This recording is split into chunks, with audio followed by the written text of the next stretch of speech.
வெந்தயக்கீரை துவையலுங்க. வெந்தயக்கீரையே கசப்பாக இருக்கும்னு நினைப்போம். இந்த மாதிரி செஞ்சு பாருங்கள், கசப்பே இருக்காது.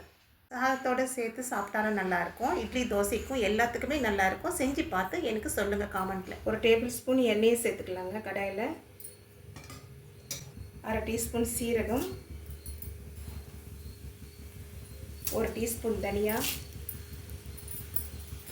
கொஞ்சம் வறுப்பட்ட பிறகு 5 காஞ்ச மிளகாய், 3 பச்சை மிளகாய். நீங்கள் உங்கள் காரத்துக்கு ஏற்ற அளவு நீங்கள் சேர்த்துக்கலாம்.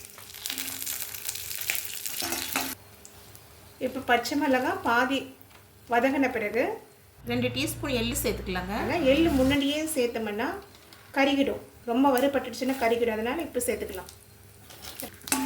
எள்ளு பொரியிற வரைக்கும் வறுத்துக்கலாங்க. இப்போ எள்ளு பொரிஞ்சிச்சுங்க. வெந்தயக்கீரை ஒரு சின்ன கட்டு, இது நல்லா 2 வாட்டி தண்ணியில் அலசிட்டு இந்த கீரையை இதில் சேர்த்துடலாம். கீரையை மட்டும் கிள்ளி சேர்த்துக்கலாங்க, தண்டு வேண்டாம். இது நல்லா வதங்கணுங்க. எவ்வளோ வரைக்கும் வதங்குறதோ கீரை, அப்போ கசப்பு இல்லாமல் டேஸ்ட்டும் நல்லா இருக்கும். கீரை இந்த அளவுக்கு வதக்கணுங்க. நம்ம எந்த அளவுக்கு கீரையை வதக்குறோமோ டேஸ்ட்டும் நல்லாயிருக்கும், கசப்பும் இல்லாமல் இருக்கும். துவையல் டேஸ்ட்டு நல்லாயிருக்கும். இப்போ தட்டுக்கு மாற்றி ஆற வச்சிடலாங்க. இப்போ ஒரு டீஸ்பூன் எண்ணெயை சேர்த்துக்கலாங்க. ஒரு பெரிய சைஸ் தக்காளி கட் பண்ணி சேர்த்துக்கலாம். நெல்லிக்காய் சைஸ் புளியை சேர்த்துக்கலாங்க. 1/4 டீஸ்பூன் மஞ்சள் சேர்த்துக்கலாம். தக்காளி மசிகிற வரைக்கும் வதக்கிக்கலாம். தக்காளி வதங்கிடுச்சு. இப்போ ஸ்டவ் ஆஃப் பண்ணிவிட்டு ஆற வச்சுக்கலாம். இப்போ வதக்கின பொருளெல்லாம் மிக்சியில் சேர்த்துக்கலாங்க. தேவையான அளவு உப்பு சேர்த்துக்கலாம். வெந்நீர் ஆற வச்சு வெந்நீர் கொஞ்சம் சேர்த்துக்கலாங்க. இந்த அளவுக்கு அரைச்சிக்கலாங்க.